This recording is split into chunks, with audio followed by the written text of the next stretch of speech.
नमस्कार दोस्तों, Atul Pandey classes for general science में आप सभी का स्वागत है। हम लोग अपने जनरल साइंस की क्लास में ध्वनि तरंग के बारे में पीछे पढ़ा, उसकी ध्वनि तरंगों की आवृत्ति परास के बारे में जाना। आवृत्ति परास में अपश्रव्य, श्रव्य और पराश्रव्य तीन तरह की आवृत्ति परास जाना, जिसमें पराश्रव्य तरंगों का प्रयोग जाना। उनके इन तीनों आवृत्ति परास के वेवलेंथ ऑर्डर जाना कि वेवलेंथ ऑर्डर क्या होगा। जैसे पिछले क्लासों में बताया जा चुका कि जब आवृत्ति अधिक होगी जिसकी, उसका वेवलेंथ कम होगा, जिसकी आवृत्ति कम उसकी वेवलेंथ अधिक होगी। तो ऐसी कुछ जानकारियां साउंड वेव्स के बारे में, ध्वनि तरंग के बारे में जानना था हम लोगों ने। आगे उसी चीज को आगे बढ़ाते हैं। आज स्पीड ऑफ साउंड की बात करते हैं कि स्पीड ऑफ साउंड कैसे डिटरमाइन होगा, किन फैक्टर पे डिपेंड करता है, किसमें स्पीड ऑफ साउंड अधिक होती है, ध्वनि की चाल किन चीजों में अधिक होती है, किसमें कम होती है। ठीक है, तो सबसे पहली चीज स्पीड ऑफ साउंड जो होती है डिपेंड करती है, पहला factor speed of sound depends, निर्भर करती है मटेरियल की इलास्टिसिटी पर। इलास्टिसिटी पर मींस उसकी प्रत्यास्थता पर डिपेंड करती है। मटेरियल की इलास्टिसिटी उसकी प्रत्यास्थता पर, और दूसरी चीज उसकी डेंसिटी पर डिपेंड करती है, जिस मीन्स घनत्व पर। जिस मटेरियल में हमें साउंड प्रोड्यूस कराना है वह मटेरियल की इलास्टिसिटी और डेंसिटी पर स्पीड ऑफ साउंड डिपेंड करती है। मटेरियल जितनी इलास्टिक होगी, प्रत्यास्थ होगी, उतना ही साउंड कम होगा। ठीक, और जिस मटेरियल का घनत्व जितना ही कम होगा उसमें भी साउंड कम होगा। घनत्व अधिक तो स्पीड ऑफ साउंड अधिक।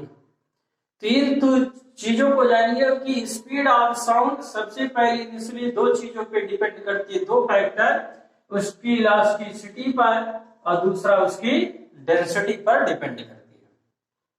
ठीक, इसके बाद दूसरा पॉइंट जो नोट करिएगा आप सभी कि जो स्पीड ऑफ साउंड होती है, स्पीड ऑफ साउंड सॉलिड में सबसे अधिक, लिक्विड में उससे कम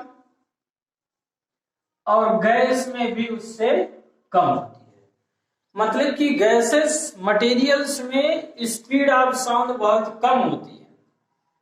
गैस के मटेरियल में स्पीड ऑफ साउंड बहुत कम होती है। क्यों? क्योंकि उसकी इलास्टिसिटी अधिक है गैस में। ठीक, लिक्विड की इलास्टिसिटी गैस से कम है, इस नाते लिक्विड में स्पीड ऑफ साउंड अधिक होगी गैस की अपेक्षा। ठीक है, और सॉलिड में जो स्पीड ऑफ साउंड होगी वह और भी अधिक होगी, क्योंकि नेग्लिजिबल इलास्टिसिटी होती है सॉलिड की, डेंसिटी मैक्सिमम होती है। तो अभी हमने बताया कि जो स्पीड ऑफ साउंड वो इलास्टिसिटी और डेंसिटी पे डिपेंड करती है। तो उसी के आधार पे यहाँ स्पीड ऑफ साउंड बताया गया कि जो सॉलिड में स्पीड ऑफ साउंड मैक्सिमम होगी, लिक्विड में उससे कम होगी, गैस में उससे भी कम होगी। ये क्या है? डिक्रीजिंग ऑर्डर ऑफ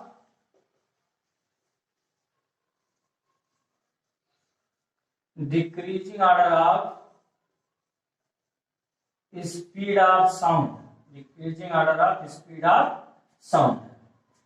फिर अगली चीज देखिएगा कि यदि एयर में स्पीड ऑफ साउंड की बात हो तो एयर में स्पीड ऑफ साउंड 332 मीटर पर सेकेंड होता है 22 डिग्री सेंटीग्रेड पे। चीज को जानिएगा, 22 डिग्री सेल्सियस पे एयर में जो स्पीड ऑफ साउंड होती है वो 332 मीटर पर सेकेंड होती है। फिर वाटर में यदि बात कर ले, जल में जल में जो स्पीड होती है 1483 मीटर पर सेकंड होती है इसी टेम्परेचर पे, ठीक। और इसके बाद वाटर के बाद बात करते हैं ग्लास में जो कि सॉलिड है, ठीक है। तो कहीं कहीं सॉलिड में स्पीड ऑफ साउंड उससे भी अधिक होगी। तो इसमें ग्लास की बात नहीं करते हैं, लोहे आयरन की बात करते हैं, क्योंकि ग्लास में जो साउंड प्रोड्यूस किया जाएगा तो वो ग्लास टूट सकता है, ठीक है, टूट जाएगा। तो आयरन एक तरीके से जो इलास्टिक मटेरियल्स होते हैं उन्हीं में साउंड प्रोड्यूस करने की बात की जाती है। तो आयरन में जो स्पीड ऑफ साउंड लगभग कहा जा रहा है 5180 मीटर पर सेकेंड है, इसी 22 डिग्री सेंटीग्रेड टेम्परेचर पे, ठीक है। तो ऐसे पूछे जाते हैं, इस नाते इसको मैं पॉइंट आउट कर रहा हूं। एयर में जो स्पीड ऑफ साउंड हो 332 मीटर पर second at 22 degree Celsius, water में उससे अधिक, क्योंकि मीडियम के पार्टिकल्स और भी क्लोज है, ठीक है। आयरन में स्पीड ऑफ साउंड उससे भी अधिक, क्योंकि आयरन सॉलिड हो गया जिसमें मीडियम के पार्टिकल्स इन एयर वाटर के अपेक्षा और भी क्लोज हो गए। तो यही आगे बताया गया कि सॉलिड में स्पीड ऑफ लाइट सबसे अधिक, लिक्विड में उससे भी अधिक और गैस में उससे भी अधिक होगी, ठीक है। फिर आगे कही जा रही है कि जब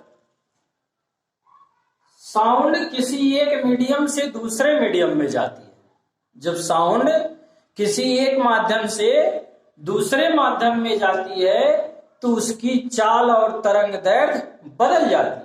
क्या होती है? चौथा पॉइंट कहा जा रहा है कि जब साउंड एक मीडियम से एक माध्यम से दूसरे माध्यम में, एक माध्यम से दूसरे माध्यम में जाती है, दूसरे माध्यम में जाती है तो चाल और तरंग दैर्घ्य बदल जाता है। तो चाल और तरंग दैर्घ्य, तो चाल और तरंग दैर्घ्य बदल जाता है। तो चाल और तरंग दैर्घ्य बदल जाता है, लेकिन आवृत्ति नहीं बदलती है। लेकिन उसकी आवृत्ति मीन्स फ्रीक्वेंसी, लेकिन आवृत्ति फ्रीक्वेंसी नहीं बदलती है। ये आपको जब हमने वेव शुरू किया था तो वेव के करैक्टर बताए थे। जो वेव चैप्टर एक तरीके से शुरू किया पहली क्लास, तो उसमें करैक्टर वेव के बताए गए कि वेव की वेलोसिटी और वेवलेंथ बदलती रहती है, लेकिन उसके फ्रीक्वेंसी में कोई बदलाव नहीं होता है। वेव की फ्रीक्वेंसी नहीं बदलती है।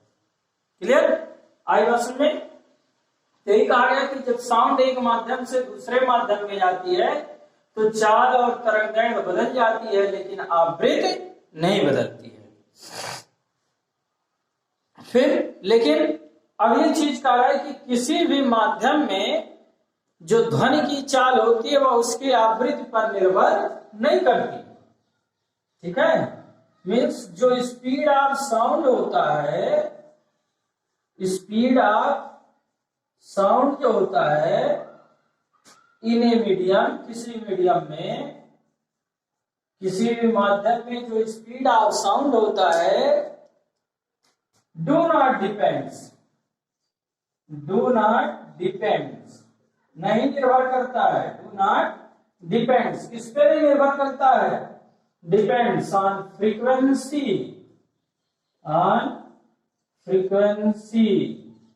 ठीक है, आवृत्ति पर।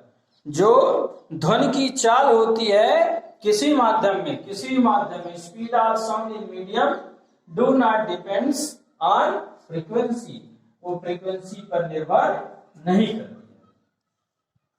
अगली जानकारी, स्पीड ऑफ साउंड से कहा जा रहा है कि ध्वनि की स्पीड ऑफ साउंड पे प्रेशर का कोई प्रभाव नहीं पड़ता है।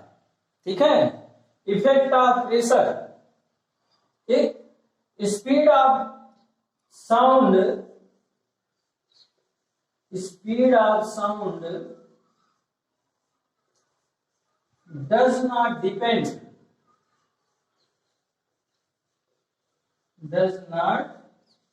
depend on pressure,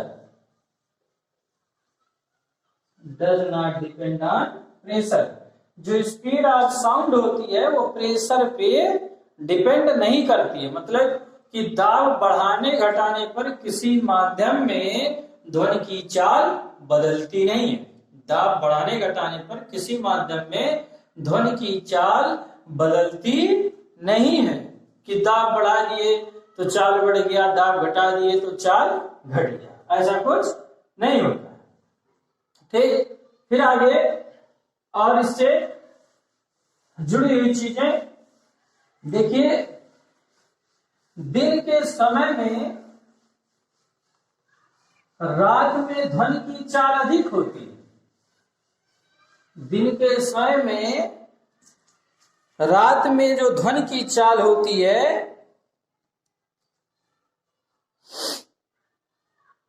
ध्वनि की चाल अधिक होती है।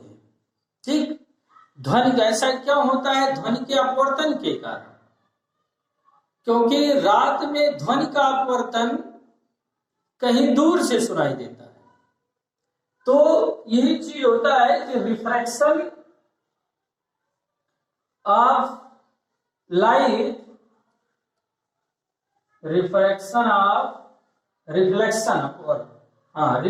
ऑफ लाइट अपवर्तन के कारण, रिफ्रैक्शन ऑफ लाइट के कारण जो होता है ध्वनि की चाल, स्पीड ऑफ साउंड, ध्वनि की चाल स्पीड ऑफ साउंड अधिक होती है,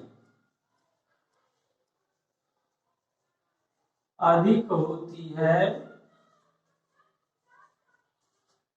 रात में, अधिक होती है रात में। ठीक, मतलब कि रात में हमें अधिक दूरी पर ध्वनि की चाल सुनाई देगी। ध्वनि की चाल हमें दूर तक रात के समय में सुनाई देती है, किसके कारण? ध्वनि के अपवर्तन के कारण। ठीक है, रिफ्रैक्शन ऑफ लाइट के कारण ध्वनि की चाल अधिक होती है रात में, जिसका मतलब यह है कि हमें ध्वनि दूर तक सुनाई देती है रात में दिन की अपेक्षा। और भी कुछ जानकारी की चीजें, ठीक है, एक मिनट।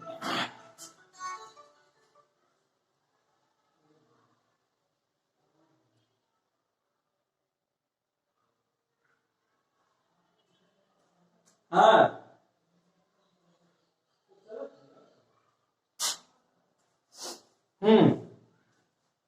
देखिएगा, जो कानों पर एक बहुत जरूरी चीज रहती है कि ध्वनि हमारे कानों पर 1/10 सेकेंड तक अपना प्रभाव डालती है, जिसको परसिस्टेंस ऑफ हियरिंग बोलते हैं। Persistence of hearing, persistence of hearing कितना है? 1/10 सेकेंड।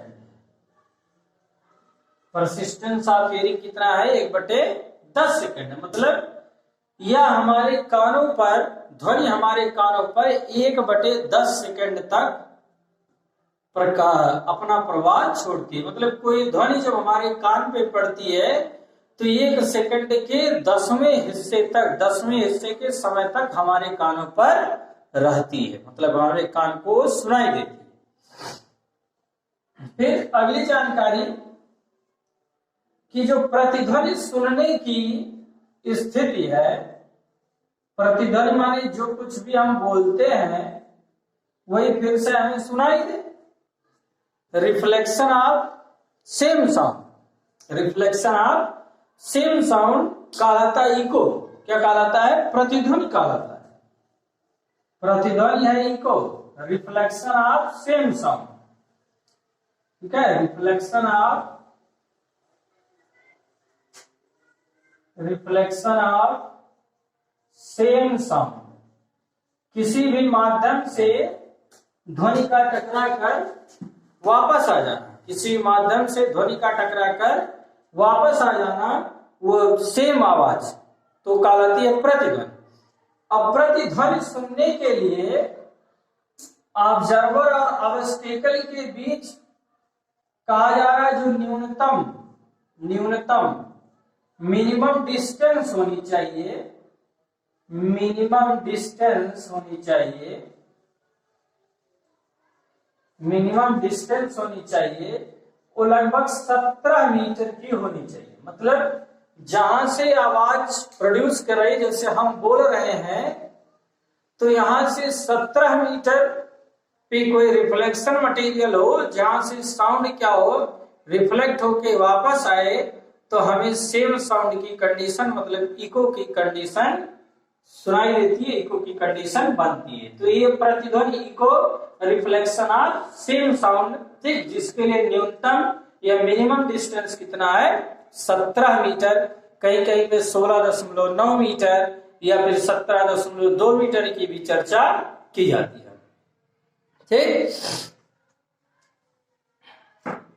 तो इसी को दूसरे तरीके से पूछा जा सकता है कि श्रोता और परावर्तक सतह के बीच, ठीक है, श्रोता मीन्स ऑब्जर्वर,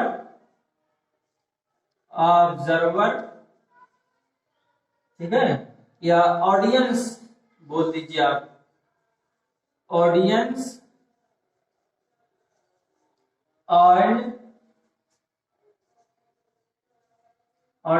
एंड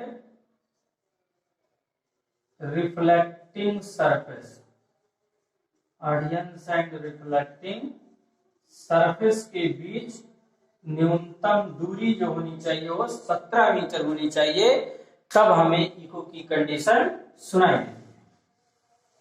ठीक है, तो ऐसे कुछ वन लाइनर, ऐसे छोटे छोटे पॉइंट्स आपको अपने एग्जाम के लिए तैयार करना है। ठीक है, ये सभी पॉइंट्स आपके किसी न किसी प्रतियोगी परीक्षाओं में पूछे जा चुके हैं, जिनको हम आपकी जरूरत के हिसाब से पॉइंट आउट कर रहे हैं। ठीक, अगली चीज देखिए, पीछे हम लोगों ने दाब का प्रभाव पढ़ा था कि ध्वनि पे दाब का कोई प्रभाव नहीं होता है, दाब बढ़ाने या घटाने पर उसके चाल में कोई परिवर्तन नहीं आता है। लेकिन ताप की बात की जा रही है, तो ताप बढ़ाने पर उसमें ध्वनि की चाल बढ़ जाती है। ठीक है, यदि किसी माध्यम का ताप बढ़ाते हैं तो स्पीड ऑफ साउंड जो होगी वो बढ़ जाएगी। Speed of sound in a medium, speed of sound in a medium is directly proportional temperature के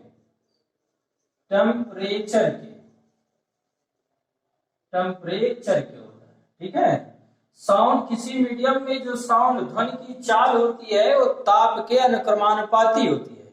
किसी माध्यम में ध्वनि की चाल ताप के अनुक्रमानुपाती होती है। कहा जाता है कि यदि 1 डिग्री सेंटीग्रेड टेम्परेचर किसी चीज का बढ़ाते हैं तो ध्वनि की चाल लगभग 0.61 मीटर पर सेकेंड बढ़ जाती है।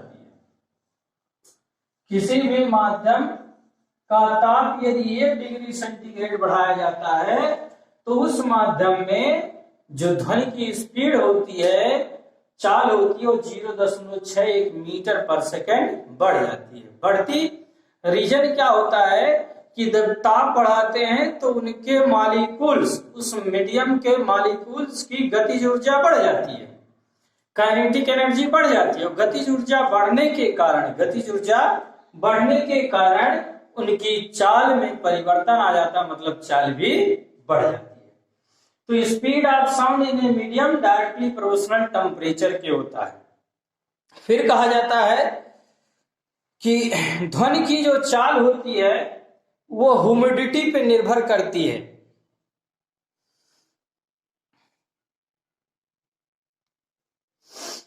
ठीक है, अगली चीज, जो speed of speed of sound और डायरेक्टली प्रोपोर्शनल होती है ह्यूमिडिटी के। ह्यूमिडिटी मीन्स कहें तो आर्द्रता। ह्यूमिडिटी मीन्स कहें तो क्या होगा? आर्द्रता। आर्द्रता क्या होता है? वायु में नमी की मात्रा। आर्द्रता मतलब वायु में नमी की मात्रा। नमी की मात्रा मतलब वायु में कितने मात्रा में वेपर जलवाष्प उपस्थित है, वही बताती है ह्यूमिडिटी। तो स्पीड ऑफ साउंड जो होता है डायरेक्टली प्रोपोर्शनल ह्यूमिडिटी के होता है। यदि जिसकी ह्यूमिडिटी ग्रेटर होगी, जिस मीडियम की ह्यूमिडिटी ग्रेटर होगी, जिस मीडियम की ह्यूमिडिटी ग्रेटर होगी, greater humidity speed of sound greater. Greater humidity speed of sound greater. ठीक है, ज्यादा नमी होगा तो उसमें साउंड की स्पीड अधिक होगी।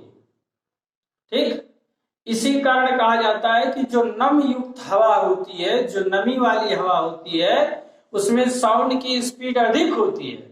लेकिन शुष्क एयर में, ड्राई एयर में जो स्पीड ऑफ साउंड होगी, ड्राई एयर में स्पीड ऑफ साउंड जो होती है, ड्राई एयर में speed of sound is less, कम होती है।